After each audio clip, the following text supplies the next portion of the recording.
This is Katherine Cespedes, and you are listening to Yogini from the Block, where we talk about taking spiritual practices and spiritual principles off of the yoga mat and into our real lives. You can listen to this bi-weekly podcast on Apple Podcasts, Spotify, Google Play Music, and anywhere that you catch your podcasts. This is how we do it. So, this is Katherine Cespedes, and you are listening to Yogini from the Block podcast, episode number 5, titled Fail Forward and Fail Fast. Got it. Just has a great rhythm to it. Mm-hmm. Yeah. So today we're going to be talking about failing and what that feels like and the processes of which we get back up from those failures. Right? And you're talking about from your own experience or? From my experience and from people that we admire. Because I feel like when I look at my life, it almost feels like, oh my goodness, could I be any more wrong? Could I fail any more times? And then when I look at the people whose names are out in the world, they have failed way more than I have. And then you have to put it into perspective, like, okay, so I have to keep moving. Because if I don't, then I will also be who I am and continue being who I am instead of growing into who I want to become. Because we all have this vision, right, of who we want to be in this world and what kind of legacy we want to leave for our family and for the people who know us. And okay, so not all of us have that. True, but we want a sense of belonging. Mm-hmm. Right? There is that sense of belonging. There is a sense of acceptance. Mm-hmm. You know, even when you say that you'd rather be alone, there is an acceptance in that because you're accepting yourself and wanting to be alone. Mm-hmm. Right? Mm-hmm. So even if it's not that you want to leave a grand legacy, still right. The legacy of being accepted and being loved and being appreciated is in there somehow in some way. Mm-hmm. And in thinking about the failures in my life, I was like, okay, so where can I start seeing at what point my frame of mind started to shift? And I remember when I first started doing yoga, and I was so excited that for the first time, after years of dealing with anxiety attacks, I could finally breathe. Oh, nice. Yeah, I could finally breathe. And I was like, this is interesting that I'm sitting or standing in this hot room in the middle of New York City with trains and horns and just sounds that are coming from down below from the studio in this room full of people, and I can breathe. For the first time, I can breathe. And the elation that came from that, from knowing that I could breathe and that I wasn't going to die right then and right there, changed everything for me. And so this is why I always go back to yoga, because for me, yoga has become the spiritual gateway of my understanding of life. Mm-hmm. I call that an anchor. Yes. So it's like you always know you can throw that anchor down and you'll always go back to that place. Yeah. And that has been yoga for me. And that's where, you know, everything that I have learned through Centers for Spiritual Living, especially Seaside, because that's where I am. And we should mention that's in Encinitas, California. Yes. In beautiful Encinitas. And what I realize is now I can look back and I can see the principles that I use to move forward from those failures. And talking to, especially like my younger sisters, we had like this coming to, I don't know what you would call it. It's not really a coming to God at that per se. It was more like coming to recognition with each other, right? Because there was such a gap between us. I was the quote unquote popular girl in high school. Were you the oldest? Yeah, I'm the oldest. Oh, okay. I was the quote unquote, whatever, like the perfect child, right? And I was like, that's wonderful that you think that, but little did they know. Right. Little did you know, but they did have a point, because at this point, my listeners may or may not get upset, but I'm going to be honest. Anything that I did, I was really good at it. Like, I went to go do lacrosse. I was pretty good at it. And then I became president of my high school. I was, I was known and I was voted, right? So then I was like put on to like be prom queen, but I didn't actually win. I was just nominated for it.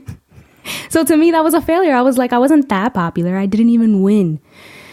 And what it was, looking back on it, it was that I wasn't afraid to fail. I was like, if I'm going to be a horrible whatever, at least I know that I can't do it. At least I know that. So when we came together, they basically told me, like, this is the life you led, and then this is the life we led under your shadow. Oh. And I was like, oh. I didn't ever, all I was thinking about was, I did it, you can do it, I did it, you can do it, but it's not like that. It's not like that. And in my eyes, I was like, I wish I had an older sister that could do this and break forward, because every time I got to wherever I wanted to be, even in lacrosse or I was part of a marching band, people were like, oh, yeah, I know, I did it all. What did you play in a marching band? I played the flute for 6 years. Oh, nice. Yeah.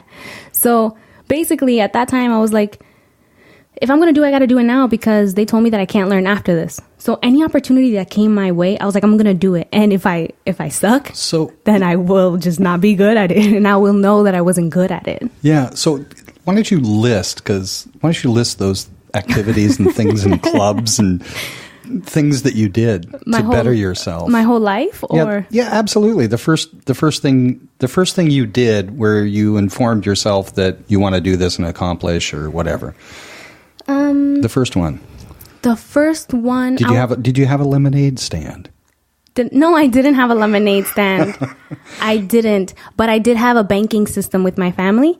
So I would get an allowance, and then my uncles would ask if they could borrow money, and I would say yes. Kidding. I'm so serious. So I would give them like 10 or 20 bucks, but if it depended on how long it took them to pay me back. Uh-huh. So I was like, if it takes you a week, then you're going to have to add $5 to that. And that's some serious interest rates. But they would do it. They would do it because I thought it was cute. So if they gave it to me like right the next day, I was like, you don't have to pay me interest. We're family. We're good. But if it took them longer, so that was like my first, that was the first one. Lemonade stand, I guess. And that was because I always knew that money was going to be coming in. My dad gave me an allowance, and he would give me an allowance. I would go and the funny thing is that I would get an allowance, but I wouldn't use my money. I don't know how I did that. I would go and I would be like, Dad, I would really love like some like chips or something. And he'd be like, of course, honey. He was like, where's the money I gave you? And I'm like, I don't know. I think I left it in the house, and which was really the case. And he would just get it for me. So then I started, like, he would give me the allowance. I would start making money from letting people borrow my money. And then, I just always had like a stash. And then if there was anything I ever wanted to buy for like my family, I would go and I would get that and I would give it to them. And they would just be like, how are you doing this? And I'm like, I don't know. I have no idea. I knew it would make you happy, and here you go. So that was my first like experience, I guess, with the lemonade stand. So that's, in my vernacular, it's called unconscious competence. Mm-hmm. You don't know how you do it, but you do it. You're mm-hmm. competent at it. Don't know how. Doesn't make any difference. I don't know how I make the money, but here. Yes. Yeah. Because I didn't have a job. And then, let's see. And then I went to a performing arts school when I was in elementary school. Mm-hmm. And I don't advise for you guys to go do this, but I wanted to be a part of a play. And my mom was always working. So I learned how to forge her signature and hand it in. And she'd be like, how are you in all these plays? And I'd be like, because you signed for it. And she'd be like, no, I didn't. And I was like, well. You did. Excuse me, if you could see the expression on her face, it was fairly innocent looking. So I told myself that I could make it into this play, and I did. I was one of the singers, and I just kept going, and my mom was thrilled to watch me. And then that was in elementary school, and I was like part of the safety patrol. By the time I graduated, I had so many little like ribbons and like medals around my neck, and I had no idea how I got them. I was like, I just kept getting called up. I didn't know I did anything. Mm-hmm. So that's just, it kept going from there. By the time I got to high school, because there was a portion where things happened. But in elementary school, in high school, there were opportunities. I was like, how can this was the real thought and the real drive. How can I get out of my house? I'm not allowed to go to a friend's house. I'm not allowed to play outside. Like, I need to really go and do something to better myself. Because if I'm going to do something to better myself, my parents can't say no. So I joined the band in 6th grade. Kept going. I ended up going to the marching band until I was like in 11th grade. I was also a part of the fencing team. And I fenced for a few years and I learned how to fence. And I was actually pretty decent. I was a good fencer. And lacrosse. And became president of my high school. And I even did like a beauty pageant, came in 2nd place because the gift of gab didn't show up until way later in my life. And then in college, I joined a sorority. I was the treasurer for the Creative Minds Club. I was a part of the of Inc. There was another club. And so I was just always very involved. I figured I can't really fail at these things. And sometimes I did. Sometimes I didn't do as well as I wanted to. Did you actually think at the time, I can't fail? Or did you just do it without thinking it? I just did it without thinking it. Yeah, and that leads in, yeah, great. Okay. Yeah, there was that fear wasn't there because I've never done it before, so I didn't know what failure looked like. Right. Right, so then I graduate, and I graduated with a bachelor's in history and education. And I had such a huge problem with things. And I ended up... What kind of things? Just the way the curriculum was built. For me, I know that there's a lot of teachers out there, and a lot of my friends are amazing teachers. But for me, I was just like, there's got to be another way to teach something bigger, I didn't know what it was yet. And I remember my friends telling me, like, you know, Kathy, you're going to do what? Like, you're going to be a home decorator. You're going to be a wedding planner. Because I would say these things like, I'm going to do this and I'm going to do that. And they're like, can you pick something? And I'm like, we'll figure it out. I'll pick it eventually. So at this point, they're like, what are you doing? Yeah, we believe you're doing that.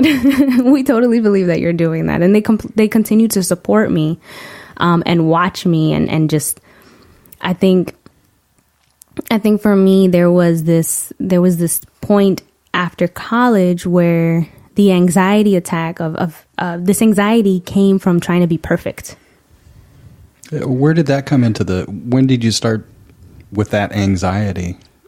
So in college. Okay. In college. So was there competition? With myself, yeah. Okay. There was this huge competition with myself because I had seen what I could do, that I started judging myself based on myself. But you also had other people around you, more people in a different level to compare yourself with? Yeah, absolutely. Was that going on? Absolutely. I'm just trying to figure out, or just trying to understand at what point does this anxiety about perfectionism I think I would need to go to therapy. I don't know. There is it's been an ongoing thing. But for me, it wasn't how do I find out where it started. For me, it was how do I allow it to just dissolve? Mm-hmm.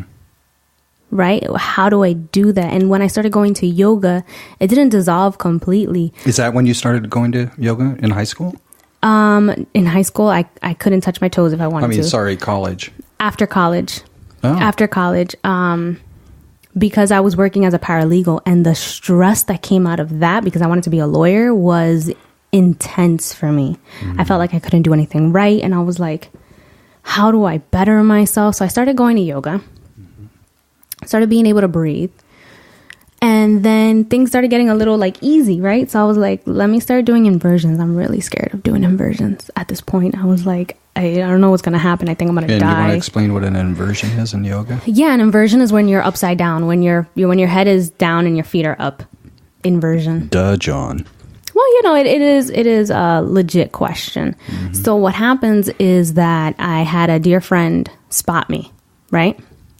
I was like, I'm going to do a handstand. I need you to spot me because I'm afraid to fall.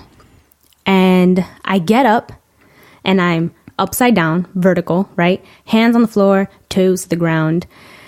And for, when you're on stage and when you're doing an inversion, time is an illusion. I felt like I was there for like maybe 20 minutes. It could have been like half a second, right? So I'm up there and I was like, okay, I'm coming down, but I don't know. I had no exit strategy.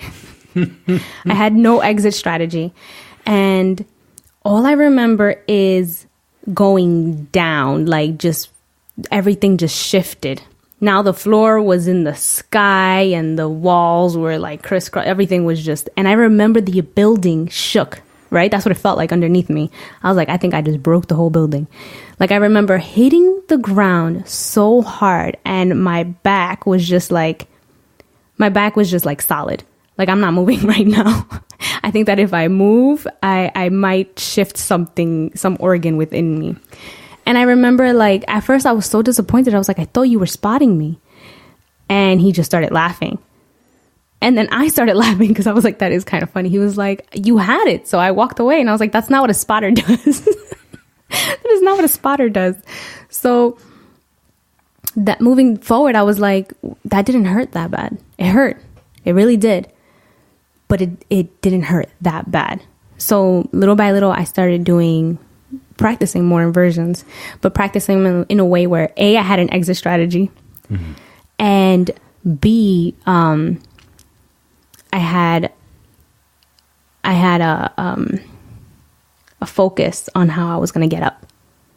Right? It wasn't like throw your feet up, you're upside down. It was very mindful. That's the word I was looking for. A mindful method of getting myself up with my breathing. Very controlled movements, not like random throw your body to the wall kind of thing. So I started using that not only in my practice, but in life. And if we fast forward to the day that I put in my 2 weeks for the last corporate job that I had, I remember walking in one day and I was like, I think this is it. I don't think I could do this anymore. And my plan is, I already have a yoga job on the side.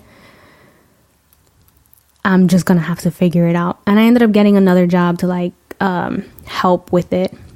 And it was like a mom and pop paralegal position, but it was very close by and it would give me a lot more time to kind of focus on myself. And this is how I knew that I was on the right track. I hand in my 2 weeks notice. The next day I walk in and they tell me that I have to pack my things and leave. But they're giving me a month severance. So I was like, I did it. Like I'm doing it. This is it. This is what it feels like to fail forward. This is what it feels like to fail, but know what I want to do. Because now I had an exit strategy. And mindfully did I write up that 2 weeks notice. And mindfully did I hand it in. And mindfully did I know what I wanted to do thereafter. And fast forwarding to moving to California, I had an exit strategy, which was, if all fails, you go back to New York, right? If all fails, at least you tried and you know that this is just not where you're going to end up. And your exit strategy is that you go to New York. Well, if I may, if all fails, not going to happen. So from my perspective, right? Yeah.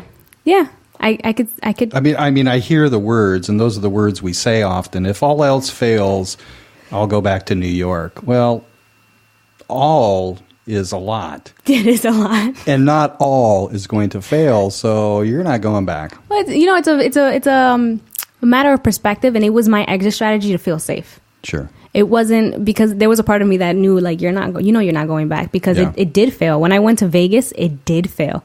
It failed so hard that I had to drive over to California.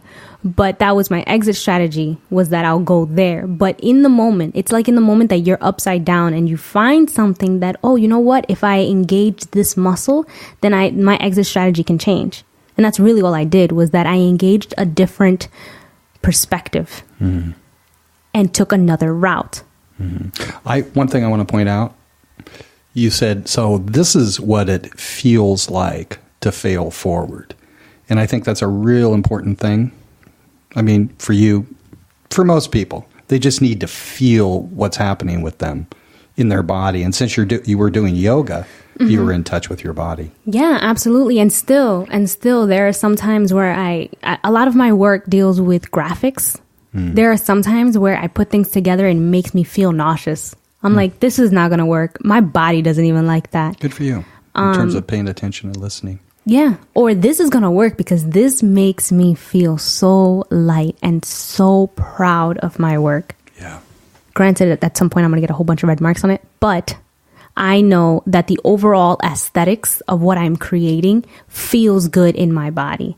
So failing forward is really about following the direction that is within us, right? Following that intuitive direction that is within us. Because I was listening to Abraham Hicks, and she said she has this beautiful story about how this is how she sees failure, or how Abraham sees failure, right? If we made a decision, right, that we're going to go hiking and we're going to go meet a friend, and when we get to the trail, right, we decide there's another path on this trail that I want to take. And you take this trail and you don't even meet up with your friend, but you have this beautiful experience of hiking in nature by yourself. When you come back and you end up going home, you don't beat yourself up because you didn't take the trail you planned to take. And you don't even beat yourself up for not meeting up with the person that you said that you would meet up with. You know, in parentheses, this is kind of like irresponsible if you don't tell the person that you're not showing up. But, you know, take that aside. The purpose of the story was that we have this vision and this image of where we want to go and who we want to be. And sometimes, a lot of the time, there is a different track and a different path that if you feel yourself intuitively moving in that direction, when you come back, you won't see it as a failure. You will see it as a lesson. You will see it as something learned. You will see it as something that will help you grow and understand yourself better. Right? So that's what failing forward is. It's about taking the lessons from the quote unquote failures and then using them moving forward. And then listening. The most important part is listening to yourself. Because I remember when I first got to California, telling my godmother that I was quitting my job. She was like, that's the stupidest thing I've ever heard. And I was like, well, I'm going to do it anyway. I'm going to do it anyway because it feels so good to me. You can't tell me no. It feels so good to me. You can't tell me that I'm not figuring this out. It feels so good to me that there's no way that you can convince me to go back because I'm not going back. I'm not doing it. So 2 weeks, not even 2 weeks, I think a week later, I tell her, I got something and I love it. And she was like, all right, well, you know it gets harder, right? And I was like, no, it may get harder for you. And maybe those were like harsh words. But at the time, I was just like, stop imposing these things on me. That's not fair. That is not fair. I think that life gets easier and it gets better and it gets more fun. And nothing has changed. It's not because I got a new job. It's not because I moved to California. It doesn't matter where we are. We take ourselves with us. Where physically you are. Exactly. Where physically. People are often moved because they think their situation will change and get better. Doesn't work that way. Well, it's all about how we see it and how we understand it and how we feel it, right? Because when I was working corporate, I know that there are wonderful, beautiful people, individuals that are making a difference in the corporate world. But that didn't feel right to me. It didn't work for me. What I was doing was that I was trying to make my family happy and proud of me. I was trying to be perfect. I was trying to let them see, like, look, I'm doing it. Look, I've made it happen. Look, I gave you my diploma. Look, I keep giving you these things. And it was never enough. It was never enough. And it wasn't their fault. It had nothing to do with them. Is that I was placing my worth in their hands. And that will always be the biggest mistake. To leave your self-worth in the hands of anybody other than yourself. So, fast forward to today and what I'm doing. I took very big risks, knowing that God and the universe were on my side cheering me on, knowing that there are individuals in my life that really, truly do love me unconditionally, knowing that I can do this. I can do this. And I have failed. I've had very many jobs and I didn't climb the corporate ladder. And those could all be seen as failures, but I've used them to today where I'm working at this beautiful center for spiritual living, spiritual healing, right? People come here for the healing, for the love, for the acceptance, right? For the community. And still there is within me that understanding of how corporate works. So I want things to be done professionally. So I need to do it in this protocol. So when I hand something in, it has to be worth my while. It has to be something that I am proud to hand in. It has to be something where I'm like, dang girl, you did your job. Keep on doing your thing. You know, like it doesn't come off. All those experiences that I've lived and I've gone through have really played a role in who I am becoming and what I am doing and what I am learning and how I am applying it. And application has been the biggest. And I've said this time and time again. This is episode 5. I think I've said this in every episode that application is the key. We can learn as much as we want to learn. We can read as much as we want to read. We can have conversations as much as we want to have conversations, but how are we applying it into our lives? And most recently, I had this feeling of failure, like this huge, like, oh, you failed. You suck. And I had this pity party, right? I did, because I'm human. This happens. I had this huge pity party. I sat there talking about how I couldn't make it happen and how it didn't work and all these things. And I remember my boyfriend was like, can we meditate? And I was like, fine. So we meditated and I opened my eyes and I felt good. And it would be wonderful if I said after that, everything changed. No, I came back and I kept retelling myself the same story after meditation. I was like, oh, you erased everything that I created. The whole pity party, you erased it with the meditation. I got to bring it back. Now I got to work twice as hard because I had to erase it. And he was like, I've never seen you like this. And you would never allow me to do to myself what you're doing to yourself right now. I was like, so what? Give me 3 days. This is my process, okay? I have 3 grieving days every time I fail at something. He was like, well, you must have not failed very much. And I was like, this is true. This is true. So he was like, you're wasting a lot of life doing that. And I was like, so let me waste whatever I want to waste. This is my life. Pity party, right? This whole pity party. Because I just want to be real. Like, this happens to me. And finally, I said something and I hurt myself so bad that I cried. And I remember looking at my refrigerator and I have a few magnets on my refrigerator from Centers for Spiritual Living. And one of them said, I am loving you always, in all ways. And the other little magnet said love. And the other one said, may all beings be happy. And then I remembered who I was. I was like, whatever you're doing right here to yourself right now, you may continue doing it for as long as you want. But where will it get you? So then I was like, okay, this is not who I am. What I'm feeling right now is a separation of spirit. What I'm feeling right now is a separation of how God sees me. What I'm feeling right now is a separation of the love and the kindness that the universe has for me. It's almost like they're saying, we love you, we love you, we love you. And I was like, no, don't love me. Don't love me because I failed. Don't love me because I'm human and I keep messing up. Don't love me. And the moment that I said, you know what? Love me. Love me. I will take it all in right now. Soothe me.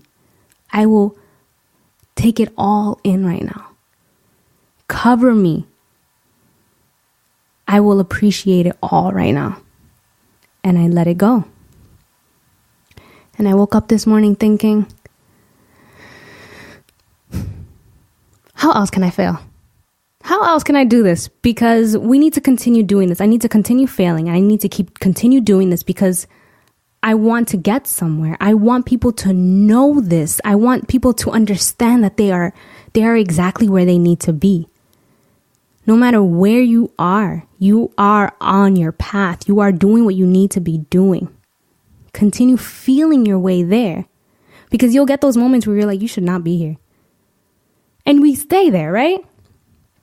We sit there in that uncomfort, like discomfort is the word, right? You sit there in this discomfort thinking, let me just stay a little uncomfortable because X, Y, and Z. We don't have to do that. You can lovingly shift your energy. You can lovingly leave that and move forward. Right? There's no reason why we need to beat ourselves up, but we do it. And we do it because we're human, and we do it because there's ego, and ego is a way of self-preservation, right? And nowadays we have so many tools to help us move forward. We have the internet, we have Facebook, we have Instagram, we have Snapchat, we have texting, we have email, so many ways in order to connect with people, so many ways to learn things, so many ways to create. And the number one reason why I hadn't done a lot of things was because I was afraid to fail. I was afraid to not make it good. I was afraid. And now it's kind of like, how can I continue failing? Because I know that every time I fail, I get something new out of it. I know that every time I fail, or every time that I go up there, or every time that I put myself in an uncomfortable position, I somehow make it through. I somehow make it work. I somehow get this calling. I somehow get this divine download into me so that I can say what needs to be heard. So that I can say what most people haven't heard thus far, or haven't heard in a long time.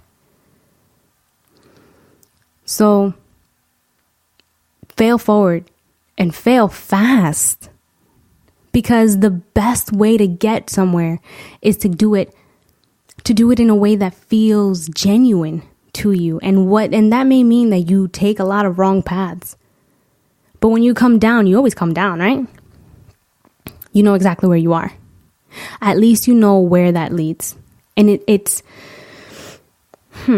how do I say this? It is very inspiring when you come down and you share those stories, you know? So there are a few that I wanted to share. Starting with Michael Jordan, right? So Michael Jordan is a 6-time NBA champion, 5-time NBA MVP, and 4-time NBA All-Star. But before Michael Jordan had all that, he was cut from his high school basketball team. And he went home and locked himself in his room and he cried. High school basketball. That means that none of this would have happened if he would have quit there, because he failed.